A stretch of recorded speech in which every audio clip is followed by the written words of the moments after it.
The Trump administration, of course, once again finds itself at the center of the big news today. The Trump administration continues to try and find a solution to an intractable, problematic waterway in a dangerous part of the world. Mounting problems at the reflecting pool on the National Mall. You are looking right now at what is rapidly turning into a $16 million headache for the White House. Damn you, Mamdani!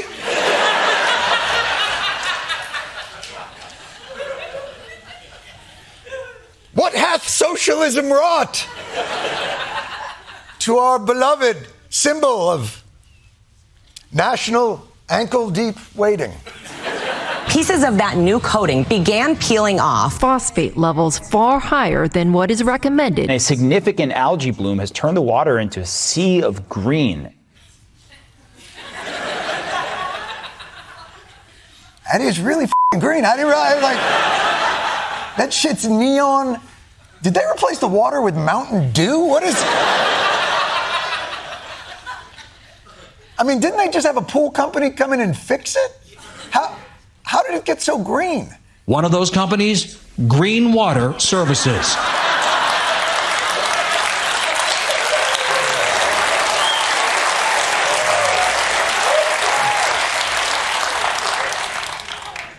Quite perplexing.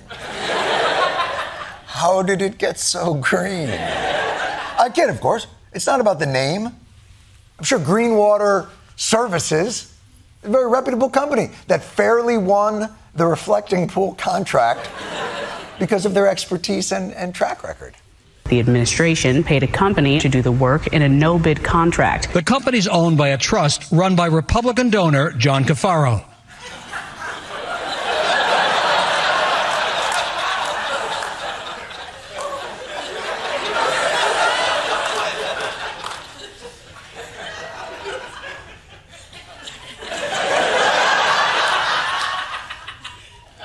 That's the pool guy? That guy? That's the pool guy. Does Trump do business with anyone normal? Even the pool guy looks like an extra from Guys and Dolls. It's like Donnie Brasco got stung by a bee.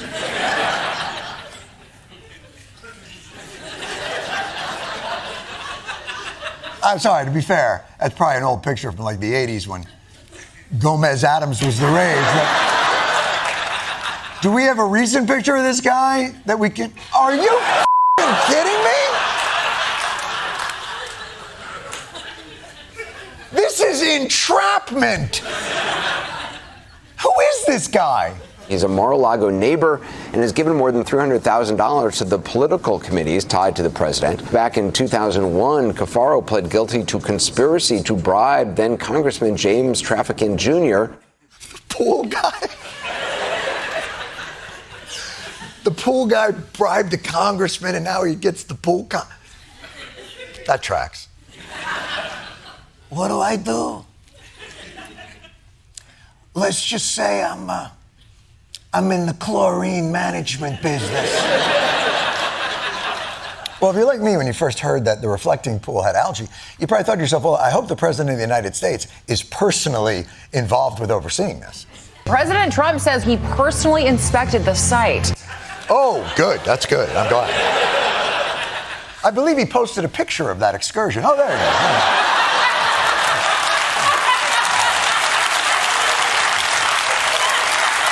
By the way, I'm just curious. Wait a minute. Why am I always there? Why is he always healing me? That's not actually me. You know what I don't like about that picture? Can I tell you the truth about this? This is an AI-generated image, right? And the picture of that person does happen to look a lot like me. But what that means is I am AI's idea of a person that is old and needs to be healed.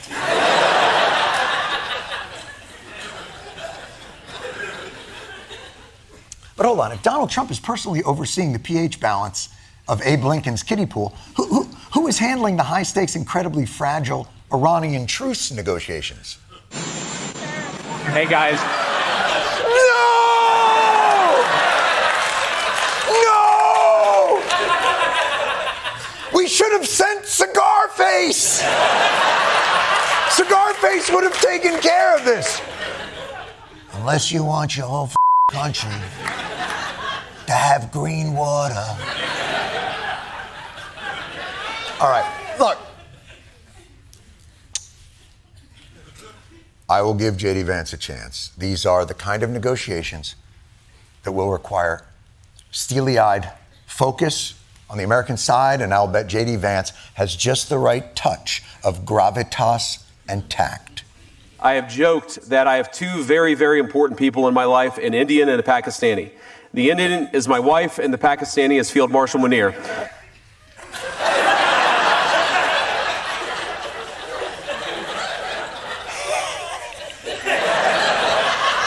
My wife's Indian, this dude's Pakistani, huh? Boom! You know what I always say, people? Two browns don't make a white. Right? Hey! Boom! This guy gets it. Look at me, I'm pointing out their ethnicity. There's a rabbi, my wife, and Field Marshal Munir walk into a bar.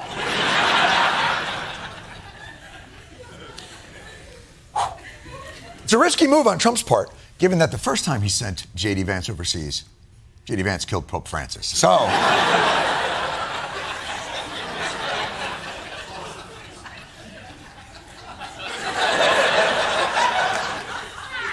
it happened. 88 years, Pope Francis lived in leper colonies, has went through so much in his life, survived, spent 10 minutes with J.D. Vance, and went, check please, I'm out. Unfortunately, the negotiation meeting seemed to get off to an even worse start. Social media claims that Vice President J.D. Vance was snubbed by Qatari officials during those weekend talks in Switzerland. There's a viral video going around that showed Vance standing alone as leaders around him exchanged hugs and greetings.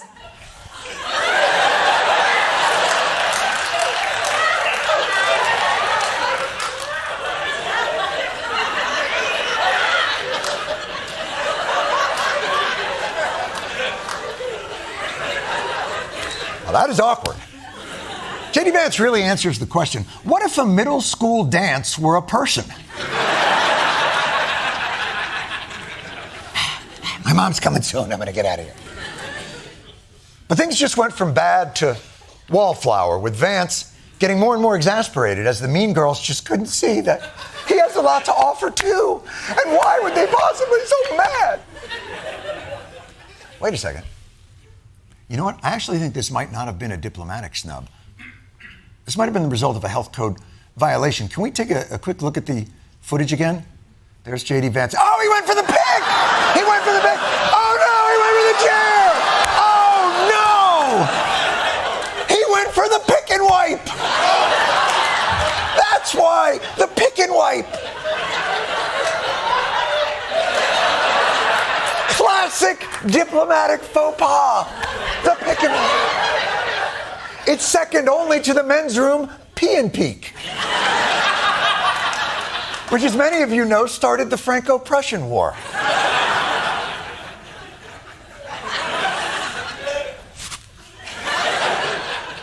But you know what? It doesn't really matter. It doesn't matter who we send, because there's not a lot of wiggle room in these negotiations. President Trump has been very clear about what's expected. The president said there will be no deal with Iran except unconditional surrender. Ta-ta. So basically, J.D. Vance is just there to pick up the white flag, get it signed, hand out a couple of orange slices, call it a game. But for all you nitpiecers out there wondering, well, what does surrender even mean? It's very simple. They laid it out quite clearly. We want to see no nuclear bomb, no nuclear weapon, not even close to it. I say no enrichment. They want it for civilian, for civil. I think it's uncivil. We also want the enriched uranium. Destroying Iran's missile capabilities and their capacity to produce brand new ones. No money will exchange hands in any way, shape, or form. Boom. So we already know what the deal is.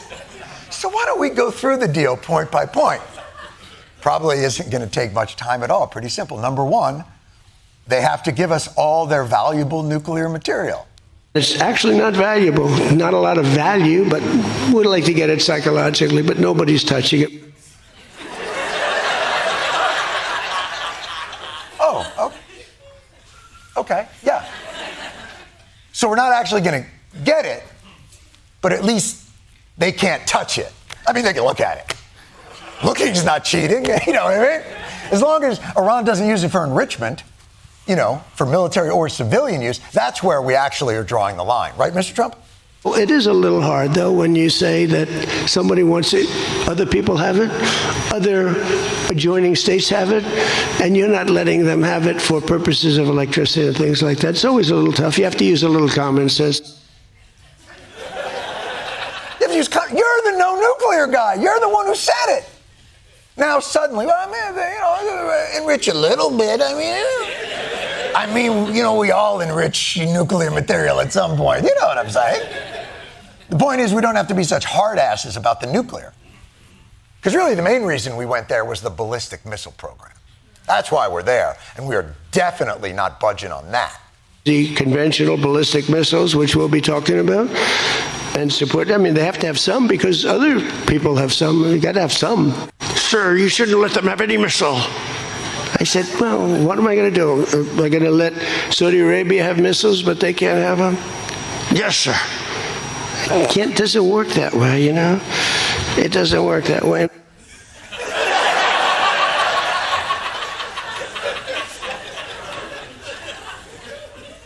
We know that. We know it doesn't work that way. Why are you acting like we're the assholes? Like we were the assholes who were like, no missiles, no nuclear. And you're like, you got to be reasonable. We're just backing you up. And now you're telling us, use your heads, people. I mean, they got to have missiles. You never know when some impulsive asshole's going to start bombing them out of nowhere. They don't have missiles, they're going to have whatever. What are we doing? What kind of... Fine. Let them have f***ing missiles. At least no money's changing hands. As for money, the U.S. pledges to help create a $300 billion reconstruction fund for Iran. Allowing Iran immediately to start selling its oil that could earn Iran $60 to $70 billion per year. Also in this agreement, the unfreezing of Iranian assets, which could be upwards of $100 billion. So the hardline extremist regime of Iran gets a nuclear stockpile, missiles, and money. Iran is a circumcision away from being Israel.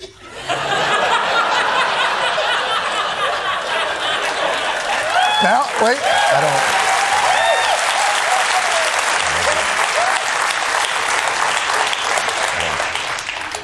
I don't actually know if Iranians circumcised, so that may not be. Well, you get my point. Sure, someone will leave that in the comments section. I don't know if their penises have the hijab. I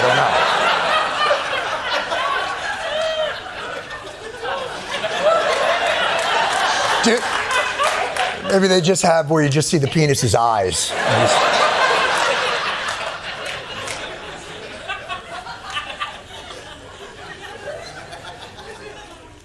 There's no graphic for that joke, by the way.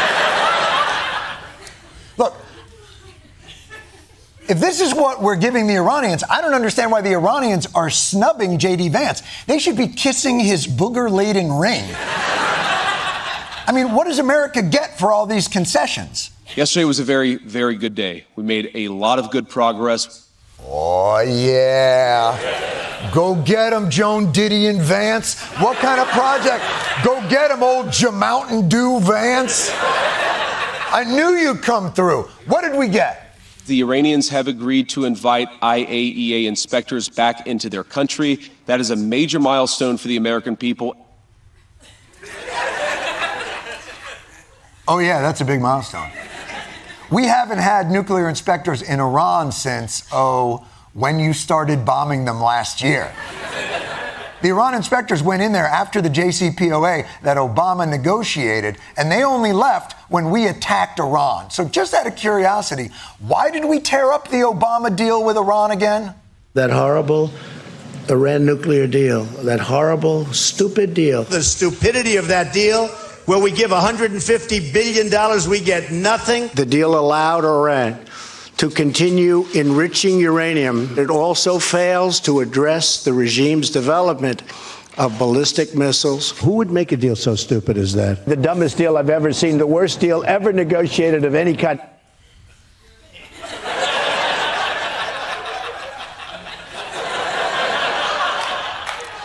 Yeah, what kind of a dumb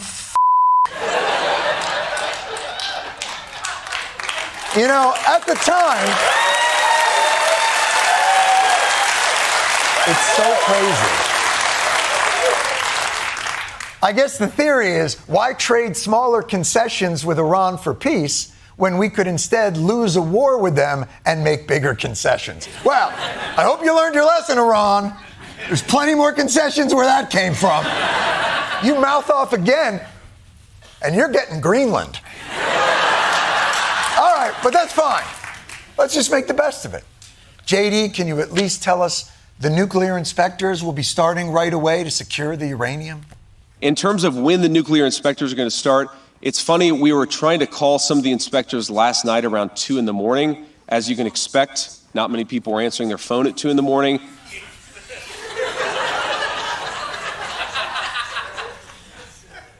Is that funny, though? We've been at war for 4 months and no one thought to call the nuclear inspectors before 2 a.m. last night? It's really less funny than just shitty foresight and planning. Honestly. I mean, have you ever wondered who the buys luggage at an airport? That's our negotiating team. Oh, did we forget something? Oh, you know what? Why am I walking through the airport just carrying my shit in my arms? Just called the nuclear inspectors at 2 in the morning? Are we getting anything in exchange for letting Iran have like $500 billion? If there is any frozen Iranian assets that are unfrozen, the money would actually go to buy American soy, American corn, and American wheat for the benefit of the Iranian people. A classic Trump deal. Oh. It is a classic Trump deal. Announce a bold action with grandiose ambition and then shit the bed and then state confidently that bed shit was the goal all along. And then finally, name the bed after Trump. Yes, folks, we went to war with Iran to force them to take money to buy our crops. Win-win. How did no one else figure this out? How did no other president have the foresight to bomb a country into a crop-buying spree? Well, I think one big difference, Phil, is that we have a smart president, whereas in the past we've had dumb presidents. Adding... World Cup fans have come from all over the world to see which country has the most athletic black people. But one country has been making their presence known a little more than the rest. South Florida's getting taken over by the Scottish this week for the World Cup, turning Little Havana into an international street party.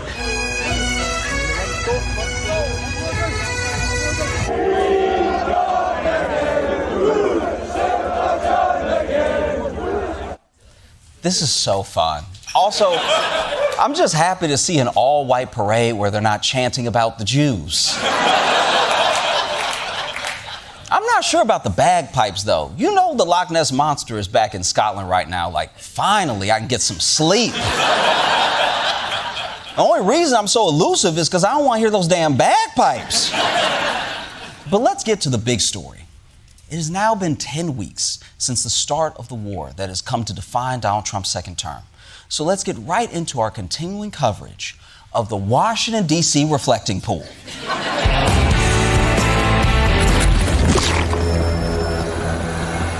Looks like shit. Ever since the Lincoln Memorial reflecting pool turned bright green, which is a thing I just said like it's totally normal, it's become the first breakout hit of the summer. Tourists are actually flocking to the Lincoln Memorial Reflecting Pool to catch a glimpse of the controversial renovations. It was kind of like disgusting. Like it looks like it's green. Like it looks like vomit. And it smells really bad. I had to see for myself. I couldn't believe it. Hey kids, remember you wanted to go to Disneyland? Instead, we're gonna go see the world's largest kombucha. You know, everybody's complaining about the pool, but they're coming out to see it. I'm not saying it's better this way. I'm just saying it seems to be pretty popular. This is how far America has fallen. The last time we collected this many people around the reflecting pool was for civil rights. People were like, we must come out to support Dr. King. 60 years later, we're like, a slimy pool, this I gotta see. Now, anyone who's ever owned a swimming pool or a fish tank or a bong that they never wash will not be surprised that there's algae in the pool. And a shallow pool like this with a dark bottom in hot weather is particularly hard to keep clean. I know that because half the people I follow on social media are pool experts all of a sudden. This is a completely natural and expected development. But Donald Trump thinks there's something else to blame. We have a, I think, 290, 300-foot slit right through it, probably a box cutter or a knife of some kind. They cut it very violently. The same thing with the floor, they cut it. And then they lifted it, they pulled it. I can't help it if somebody goes in with a knife and starts hacking it up. Who would think that somebody would go into a pool and take a knife and start cutting it? Yeah, who would think of something like that 2 months ago? This will last for at least 50 years, and you'll never have a leak. It's very strong. You couldn't, if you had a knife, I don't want to give anybody ideas. If you had a knife, you can't even cut it. I've never seen someone have a line of logic so stupid they reverse inception themselves. Me from before had the idea to never. I told myself it couldn't be done, and then I forgot. That's why it happened. Look, I'll admit right now, I'm one of Trump's biggest haters. But Donnie, let me help you out. You have got to chill. People are not shanking the pool at night. Also, algae can't be that hard to get rid of. I mean, damn, you got one of the biggest algae eaters in your cabinet.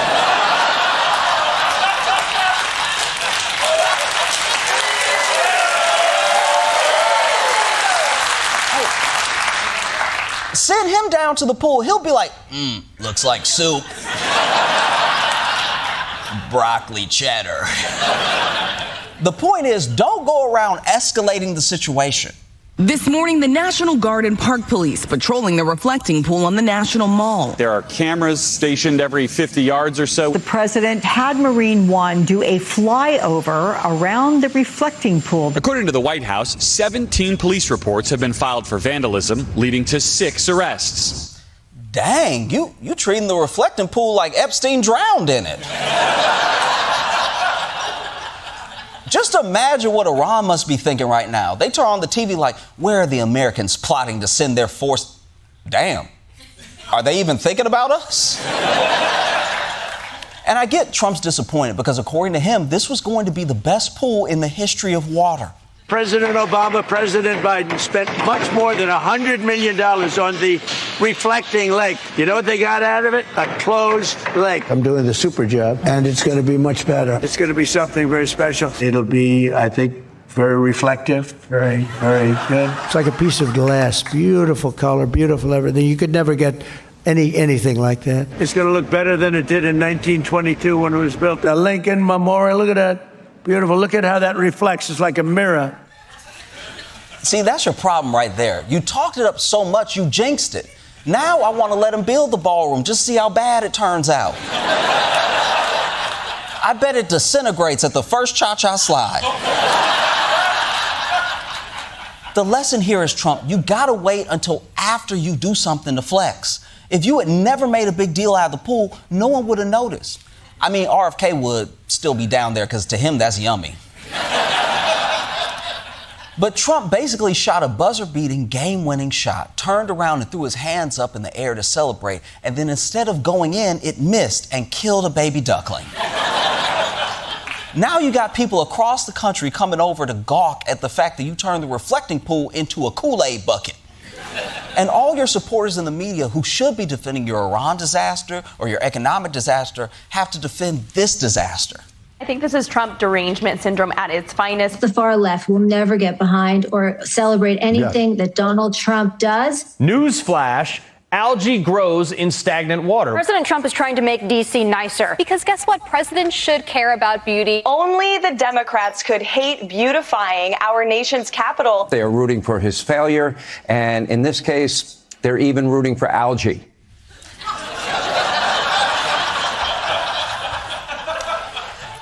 I'm sorry, this is not the point, but what is going on with Sean Hannity's face?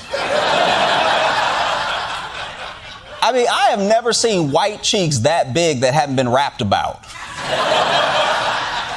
Like, I'm not trying to make fun of his looks or anything, but I mean, is he auditioning for a new Chipmunks movie? Where Alvin eats Simon and Theodore? I bet you squirrels look at Handy like how my nuts taste. It looks like the dentist added wisdom teeth. Sean, you got to address this. You can't just walk in a room and sit down in front of a camera with a BBL on your face and act like we're not going to notice. You got to address what's happening. Anything like, sorry about my face, y'all. I'm currently going through a nutty professor type situation. It should be cleared up once I learn to love and accept myself for who I truly am. Let's start with the World Cup. The main way American kids learn geography now. It's been great for America to host the game, since recently our status in the world went from global superpower to monkey who got loose at the zoo and has a knife. But with the World Cup, people are discovering the good things about America, like our food. And obviously, it goes way beyond our food. It's also our condiments. Soccer fans are falling in love with ranch dressing. The World Cup has led to a sudden sauce craze. The TSA issuing a warning, posting on social media, quote, if you're visiting for a very large sporting event and you happen to discover ranch while you're here, please pack it in your checked bag on the way home. Come on, TSA, do you really need to be so strict about this? No one's gonna blow up a plane with a bottle of ranch. The bathroom, maybe, but not the plane. By the way, I like how there's one bottle of face wash in that photo. You know there's some bodega owner who's like, CeraVe, it's just a different flavor of ranch. It's not even that valuable, it's just ranch. You can make it at home. All you have to do is mix... Wait, what the hell is ranch? But let's move on to today's top story in our ongoing coverage, Indecision 2026.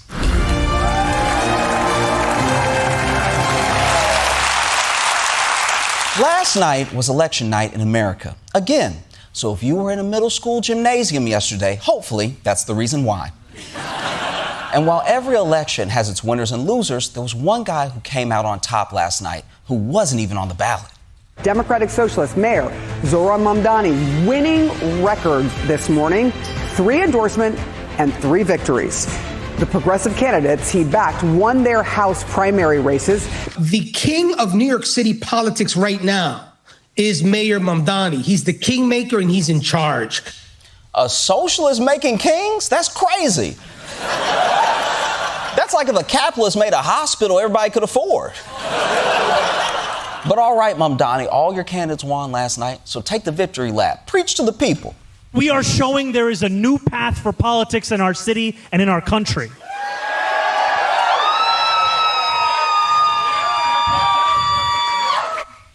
Wait, did you guys hear that woman scream?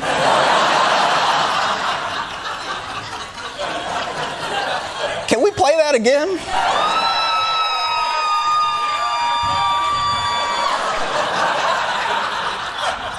That doesn't even sound like an election night scream. It sounded like hitting the drop at the Tower of Terror scream. But now that she's got that out of her system, let's hear Zohran speak. We are showing that last June, a year ago tomorrow, was not an anomaly.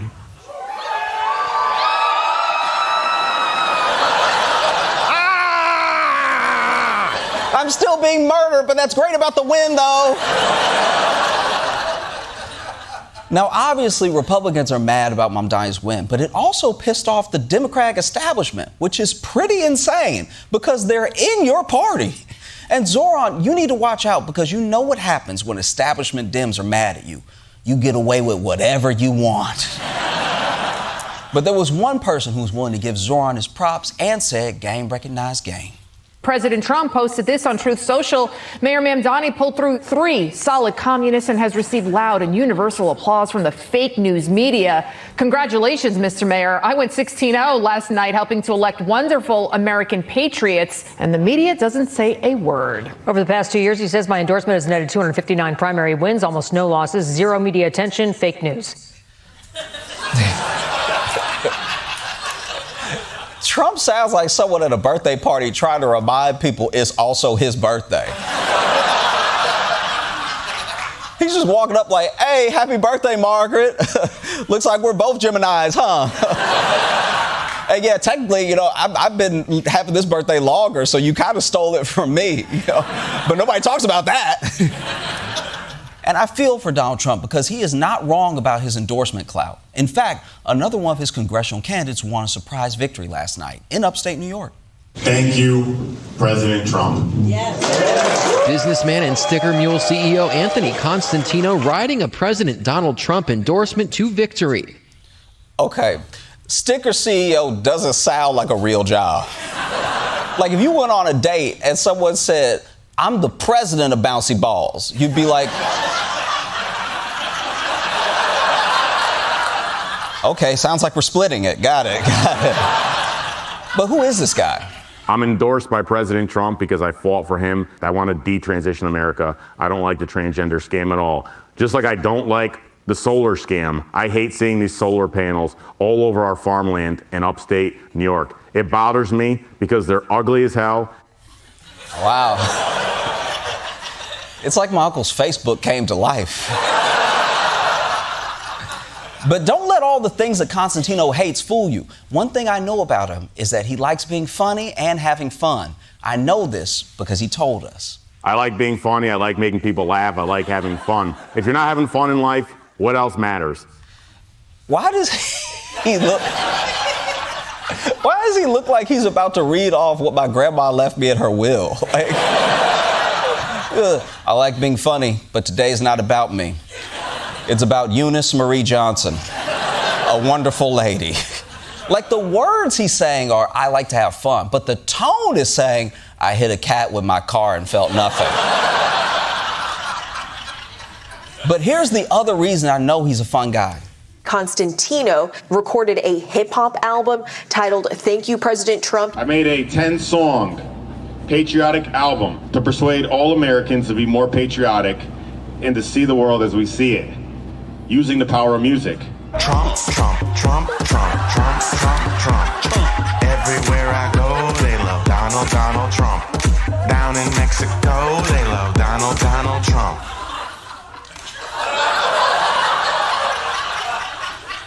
All right, as black people, I know we had our fun, but I think we need to let rap go.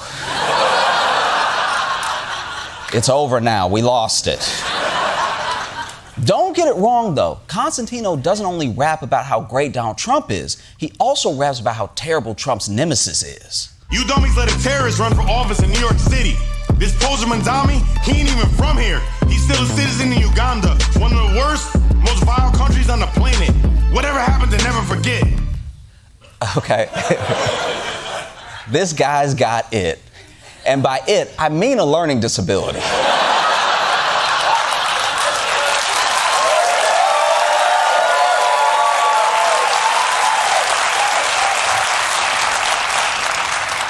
Also, I don't know if you heard that, but does he think Uganda did 9/11?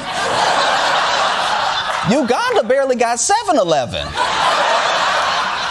But you know what? I want to be fair. People love to isolate a piece of a song to trash an artist. Let's give him another chance and keep listening. Hey, Andrew Cuomo, you too. You caused this. We all remember the bullshit you did during COVID. That's why you lost the primary. Eric Adams, by the way, you too. You corrupt piece of shit. Did he just get so mad he forgot he was supposed to be rapping? Like, that's not even a song anymore. It's just a guy on the corner going, and another thing. With that level of talent, it's no wonder he's getting endorsements from the cream of the crop. I am very impressed with Anthony Constantino. Anthony is exactly the kind of person we need in politics. It's like, this is what I talk about, that people like this have to get involved in politics. Why are you looking up? That's not where the camera is, or Giuliani. He's trying to endorse you, but you're making him look like he's a dad trying to convince a new school to take you.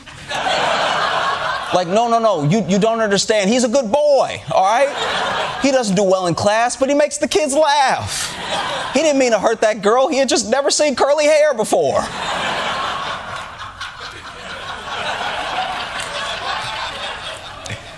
And you might be wondering, how could Donald Trump endorse a dude that doesn't look like he's allowed in pet stores?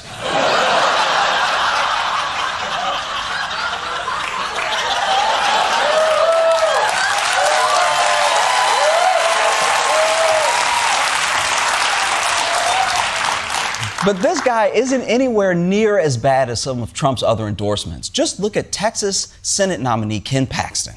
Ken Paxton has been repeatedly accused of bribery, fraud, self-dealing. In 2020, a group of aides reported him to the FBI, accusing him of bribery and abuse of office to help a friend and political donor. Impeached by the Republican-controlled House on multiple charges of abuse of office. Sued by the State Bar of Texas for his efforts to overturn the 2020 presidential election. Retaliating against whistleblowers. 2 counts of securities fraud. Claimed 3 homes as his primary residence. He slept around with a married mother of 7. Accused of adultery by his wife, who filed for divorce last year on, quote, biblical grounds.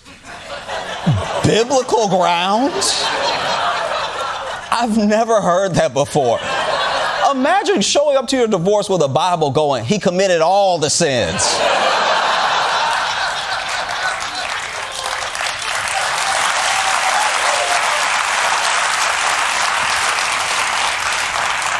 You're just standing there like, whatever thou shalt not, he did.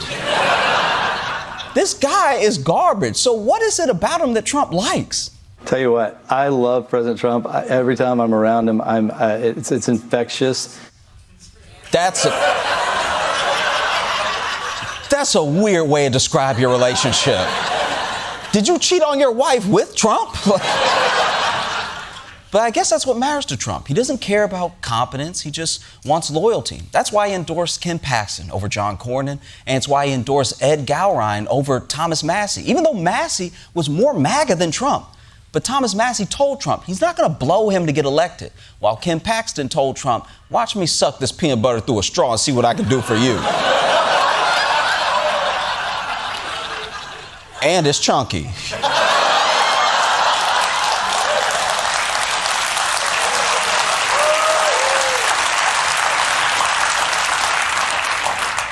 And that's the difference between these two parties. They both have kingmakers, but kingmakers are looking for 2 different things on each party. One looks for this in his candidates. A fight to reject the politics of big money and small ideas, making healthcare more affordable and making housing more affordable. A vote for a city you can afford. And the other looks for this. When people like me, I like them. It's very simple. It's a very simple formula.